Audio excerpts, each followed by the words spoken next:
Hello, all the world. I have a breaking news for you. In the shadowed corridors of global power, where oil and influence intertwine, a new front has opened in the ongoing geopolitical struggle that defines our era. This is not a battlefield marked by tanks and trenches, but one carved out on the high seas and in the boardrooms of multinational corporations. It is a war waged through sanctions, economic chokeholds, and the relentless pursuit of accountability. Tonight, we delve deep into the intricate web of Russia's so-called shadow fleet, a clandestine network of vessels, businessmen, and companies that have become the lifeblood of Moscow's war machine. Since the dawn of Russia's unprovoked invasion of Ukraine in February 2022, the international community has sought to cripple the Kremlin's ability to sustain its military campaign. The European Union, in particular, has spearheaded a series of sweeping sanctions designed to sever the financial arteries that feed Russia's war effort. But as the conflict drags on, the Kremlin's allies have adapted, evolving their tactics to evade detection and continue the flow of oil revenues that fuel the Russian state. On December 19, 2024, the European Council issued a stark reaffirmation of its commitment to this economic warfare. In a decisive move, the Council sanctioned an additional 5 individuals and 4 entities directly implicated in supporting Russia's shadow fleet and its sprawling value chain. These are not faceless names on a list. They are businessmen intricately linked, whether directly or through complex networks, to Russia's most powerful state-owned oil giants, Rosneft and Lukoil. These companies are pillars of the Russian economy, generating vast sums that sustain the Kremlin's military ambitions. But the story does not end with mere corporate ties. These individuals wield control over vessels that transport crude oil and petroleum products originating from Russia or exported under its flag. Their operations are shrouded in secrecy, employing irregular and high-risk shipping practices designed to obscure the true origin of the oil. This deliberate concealment is a calculated effort to circumvent international sanctions and maintain the flow of revenue into Russian coffers. The entities targeted in this latest round of sanctions are shipping companies based not only in Russia, but also in the United Arab Emirates and Vietnam, countries that have become unwitting or complicit hubs in this shadowy maritime network. These companies own or manage tankers that have already been subjected to restrictive measures by the EU or other nations. Yet they continue to operate, navigating the murky waters of international law and enforcement. The consequences for those designated are severe and unequivocal. Their assets are frozen, cutting off access to financial resources within the European Union. EU citizens and companies are legally barred from providing them with funds, effectively isolating them from one of the world's largest economic blocs. Moreover, the individuals face travel bans, preventing them from entering or transiting through any EU member state. This comprehensive approach aims to dismantle the infrastructure that enables Russia's shadow fleet to function. To date, the EU's sanctions regime encompasses over 2,600 individuals and entities, a testament to the scale and complexity of the effort to respond to Russia's ongoing aggression. These measures are not symbolic gestures. They represent a concerted strategy to weaken Russia's economic base, deprive it of critical technologies and markets, and ultimately curtail its capacity to wage war. The legal framework underpinning these sanctions has been meticulously documented and published in the official journal of the European Union, ensuring transparency and enforceability. Yet, the challenge remains immense. Russia's shadow fleet operates in the gray zones of international commerce, exploiting loopholes and leveraging the complicity or inattention of certain jurisdictions. To understand the gravity of this situation, one must grasp the central role that oil revenues play in Russia's war effort. The Kremlin's military campaign is not merely a matter of soldiers and weapons. It is sustained by billions of dollars flowing from the sale of crude oil and petroleum products. These revenues finance everything from advanced weaponry to the logistical support that keeps Russian forces operational on the front lines. The EU's sanctions are designed to strike at this economic lifeline. By targeting the individuals and companies that facilitate the transport and sale of Russian oil, the international community aims to choke off the Kremlin's financial resources. But the shadow fleet's ability to adapt through ship-to-ship transfers, falsification of documents, and rerouting through third countries poses a persistent challenge. This shadow fleet is not merely a collection of vessels, it is a sophisticated network that embodies the intersection of geopolitics, economics, and maritime law. It operates in a realm where the rules are often ambiguous, and enforcement is complicated by the vastness of the oceans and the intricacies of international trade. The involvement of shipping companies based in the UI and Vietnam highlights the global dimension of this issue. These countries, strategically located along key maritime routes, have become critical nodes in the shadow fleet's operations. Whether through lax regulatory oversight or deliberate facilitation, their role underscores the difficulty of enforcing sanctions in a globalized economy. As the European Council's December 2024 conclusions make clear, the fight to limit Russia's ability to wage war is far from over. The Council reiterated its unwavering support for Ukraine's independence, sovereignty, and territorial integrity within its internationally recognized borders. It also emphasized the necessity of continuing to adopt further sanctions, signaling that the economic pressure campaign will intensify. This ongoing effort reflects a broader strategic calculus. The West recognizes that military support to Ukraine must be complemented by economic measures that degrade Russia's capacity to sustain its aggression. The Shadow Fleet, as a critical enabler of Russia's oil exports, stands at the heart of this struggle. In the coming segments, we will explore the intricate mechanisms by which these Shadow Fleet operations are conducted, the international responses they have provoked, and the human and geopolitical stakes involved. We will examine how enforcement agencies track these elusive vessels, the challenges posed by flag states and registries, and the broader implications for global energy security. This is a story of modern warfare fought not only on battlefields, but in the complex interplay of economics, law, and international diplomacy. It is a story of resilience and adaptation, of shadow networks, and the relentless pursuit of accountability. And it is a story that continues to unfold, with profound consequences for the future of Europe, Ukraine, and the global order. As the world watches, the Shadow Fleet sails on its course charted by the currents of conflict and commerce, its fate intertwined with the outcome of a war that has reshaped the 21st century. Beneath the surface of the global oil trade lies a labyrinthine network of deception and subterfuge, one that Russia's Shadow Fleet exploits with chilling precision. To truly grasp the scale and sophistication of this maritime shadow war, we must first understand the operational tactics that allow these vessels to slip through the cracks of international enforcement, continuing to funnel billions into the Kremlin's war chest. At the heart of this covert operation is a practice known as ship-to-ship transfers. Imagine a ghostly ballet unfolding on the open ocean, where tankers laden with Russian crude rendezvous with other vessels in international waters. Here, under the cloak of darkness or in remote maritime zones, oil is transferred from one ship to another, effectively erasing the trail that would otherwise reveal its Russian origin. This maneuver is not merely a logistical trick. It is a deliberate act of economic warfare, designed to circumvent sanctions and confuse tracking systems. The complexity of these transfers is staggering. Ships often switch off their automatic identification systems, AC, the electronic transponders that broadcast their location to global tracking networks. This going dark tactic creates blind spots, making it nearly impossible for authorities to monitor their movements in real time. When combined with falsified documentation and the use of front companies, the Shadow Fleet becomes a moving target, elusive, opaque, and dangerously effective. But the Shadow Fleet's ingenuity does not stop there. Many of these vessels operate under flags of convenience, registering in countries with lax maritime regulations and limited enforcement capabilities. This practice allows ship owners to exploit regulatory gaps, avoid scrutiny, and continue their operations with relative impunity. The flags of convenience system, long criticized for enabling illicit activities, has become a critical enabler of Russia's oil export scheme. The involvement of shipping companies based in the United Arab Emirates and Vietnam adds another layer of complexity. These nations, strategically positioned along vital shipping lanes, have become hubs for the management and ownership of tankers implicated in the Shadow Fleet. While some actors may be unwitting participants, others appear to be complicit, providing the logistical and financial infrastructure necessary to sustain these high-risk operations. International enforcement agencies face a daunting challenge.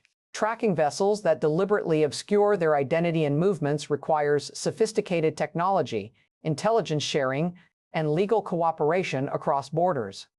Satellite imagery, maritime patrols, and data analytics have become essential tools in this effort, but the sheer scale of global shipping traffic complicates detection. Moreover, the shadow fleet's operations are often shielded by a web of corporate structures designed to obscure ownership and control. Shell companies, layered trusts, and complex financial arrangements make it difficult to trace the ultimate beneficiaries of these illicit activities. This opacity not only frustrates enforcement, but also raises profound questions about the complicity of global financial institutions and intermediaries. The European Union's recent sanctions targeting specific individuals and entities represent a critical step in piercing this veil of secrecy. By freezing assets and imposing travel bans, the EU aims to disrupt the financial networks that underpin the shadow fleet. Yet, the effectiveness of these measures depends on rigorous enforcement and international cooperation. The stakes could not be higher. Every barrel of oil that slips through the shadow fleet's net translates into resources that sustain Russia's military operations in Ukraine. These revenues fund the procurement of weapons, the maintenance of troops, and the broader machinery of war. Cutting off this flow is not merely an economic imperative, it is a strategic necessity. The shadow fleet's resilience also underscores a broader vulnerability in the global energy system. The world remains deeply interconnected and dependent on complex supply chains that can be exploited by state and non-state actors alike. The Kremlin's ability to adapt and innovate in response to sanctions reveals the limits of traditional economic warfare and the need for more agile, coordinated responses. In this context, the role of intelligence agencies and international coalitions becomes paramount. Sharing real-time data, coordinating maritime patrols, and harmonizing legal frameworks are essential to closing the loopholes that the shadow fleet exploits. The recent EU sanctions signal a willingness to escalate these efforts, but the path ahead is fraught with challenges. Beyond the immediate tactical considerations, the shadow fleet phenomenon raises profound geopolitical questions. It highlights the ways in which globalized commerce can be weaponized in modern conflict, blurring the lines between economic activity and military strategy. It also exposes the vulnerabilities of international governance structures in responding to hybrid threats that operate across multiple domains. For Ukraine, the shadow fleet represents a lifeline for the aggressor, a source of funding that prolongs the conflict and inflicts untold human suffering. For Europe and its allies, it is a test of resolve and ingenuity, a call to marshal resources and political will to confront a new kind of warfare. As we continue this investigation, we will examine the human dimension behind these shadowy operations. Who are the individuals orchestrating these schemes? What motivates them, and what risks do they face as the international community tightens the noose? We will also explore the broader implications for global maritime security and energy markets. How does the shadow fleet impact the stability of oil prices? What are the risks of escalation as states grapple with enforcement, and what lessons can be drawn for future conflicts where economic and military strategies converge? This is a story of shadows and light, of hidden networks and relentless pursuit. It is a story that demands vigilance, courage, and a commitment to justice in the face of unprecedented challenges. In the sprawling theater of modern conflict, the war is no longer confined to the front lines. It extends deep into the corridors of power, into the boardrooms where decisions are made, and into the shadowy networks that sustain the machinery of war. To understand the true scale of Russia's shadow fleet, we must unmask the individuals and entities who operate behind the scenes, those who, through their control of oil revenues and shipping operations, have become indispensable cogs in the Kremlin's war effort. The European Union's latest sanctions, announced in December 2024, targeted 5 key individuals, businessmen whose names may not be familiar to the public, but whose influence is profound. These men are linked, either directly or through complex corporate structures, to Russia's 2 oil behemoths, Rosneft and Lukoil. These state-owned giants are not just energy companies. They are pillars of the Russian economy, generating the vast revenues that fund the Kremlin's military ambitions. These businessmen control fleets of vessels, tankers that transport crude oil and petroleum products from Russia to global markets. But their operations are anything but straightforward. They engage in deliberate concealment tactics, masking the true origin of the oil to evade sanctions and maintain the flow of revenue. This is not mere corporate maneuvering, it is a calculated strategy to sustain a war effort that has devastated Ukraine and destabilized the global order. The individuals sanctioned are subject to asset freezes, cutting off their access to financial resources within the European Union. They face travel bans, preventing them from entering or transiting through EU member states. These measures are designed to isolate them, to disrupt their ability to operate within the global financial system. But beyond the legal ramifications lies a deeper question. Who are these men, and what drives them? Many of these businessmen have long-standing ties to the Russian state and its security apparatus. Their fortunes are intertwined with the Kremlin's strategic objectives, and their wealth is often built on a foundation of political patronage and state contracts. In some cases, their involvement in the shadow fleet is a continuation of decades-old practices of leveraging state resources for personal gain, now repurposed to support a brutal military campaign. The entities sanctioned alongside these individuals include shipping companies based in Russia, the United Arab Emirates, and Vietnam. These companies own or manage tankers that have been flagged for irregular and high-risk shipping practices. Practices that include falsifying documents, switching off tracking systems, and engaging in ship-to-ship transfers designed to obscure the origin of the cargo. The presence of companies in the UI and Vietnam highlights the global reach of this network. These countries, while not directly involved in the conflict, have become critical nodes in the shadow fleet's operations. Whether through lax regulatory oversight, economic incentives, or strategic positioning along key maritime routes, they have facilitated the continuation of Russia's oil exports despite international sanctions. This raises difficult questions about the role of third-party states in enabling or turning a blind eye to illicit activities. It also underscores the challenges faced by the international community in enforcing sanctions in a globalized economy where capital and goods flow across multiple jurisdictions. The EU's sanctions regime, now encompassing over 2,600 individuals and entities, represents one of the most comprehensive efforts to date to hold accountable those who support Russia's war machine.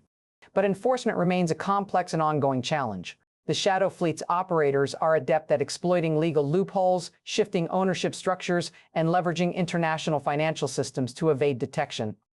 Behind these sanctions lies a broader strategic imperative to deprive Russia of the financial resources necessary to sustain its military campaign. The Kremlin's war effort is not just a matter of soldiers and weapons, it is a vast economic enterprise, fueled by the sale of oil and gas on global markets. Cutting off this revenue stream is essential to weakening Russia's ability to wage war. Yet, the shadow fleet's continued operations reveal the limits of sanctions as a tool of economic warfare. The adaptability and resilience of these networks demonstrate that sanctions alone cannot end the conflict. They must be part of a broader strategy that includes diplomatic pressure, military support for Ukraine, and efforts to strengthen international legal frameworks. The human cost of the shadow war is immense. Every barrel of oil that slips through the shadow fleet's net translates into resources that prolong the conflict, deepen the suffering of millions, and threaten the stability of the entire region. The individuals and companies profiting from this system bear a heavy moral responsibility. As we peel back the layers of this complex network, we confront a stark reality. The war in Ukraine is not just fought on the battlefield, but in the murky waters of global commerce. The shadow fleet is a testament to the ways in which economic power can be weaponized, and to the challenges of confronting a state that wields its resources with ruthless efficiency. In the next segment, we will explore the international response to the shadow fleet, how governments, enforcement agencies, and global institutions are working to expose and dismantle these networks. We will examine the tools and strategies being deployed, the successes achieved, and the obstacles that remain. This is a story of resilience and resistance, of law and subterfuge, and of the ongoing struggle to uphold the principles of sovereignty, justice, and peace in a world increasingly defined by hybrid conflict.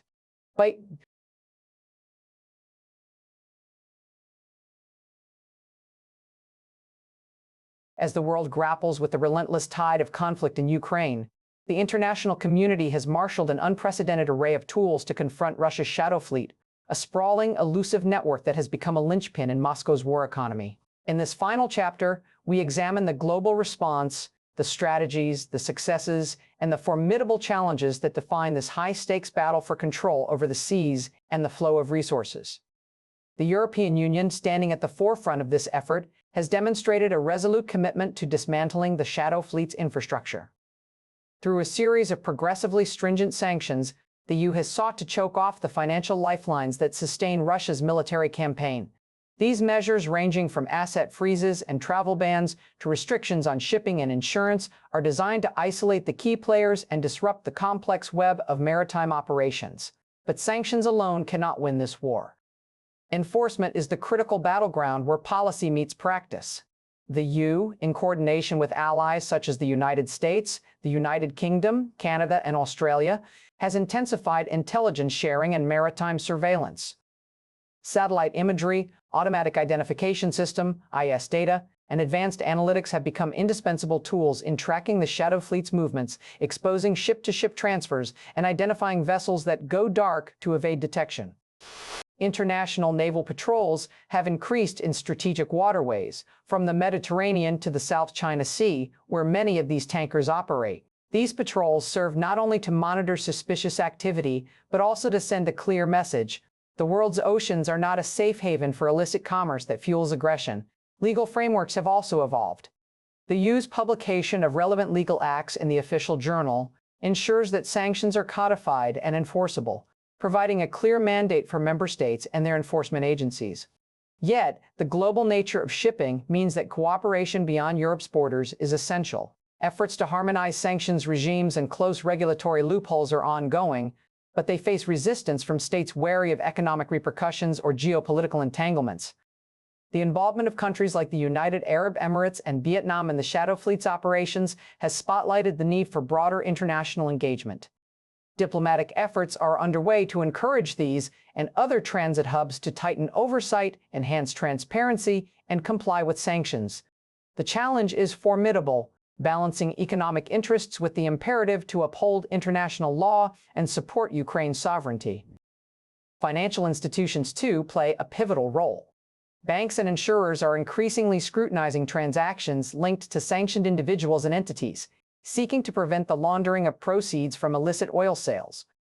Yet, the opacity of corporate ownership and the use of shell companies complicate these efforts, underscoring the need for greater transparency and regulatory reform in the global financial system. Despite these efforts, the Shadow Fleet remains resilient. Its operators continuously adapt, employing new tactics to evade detection and sustain their operations.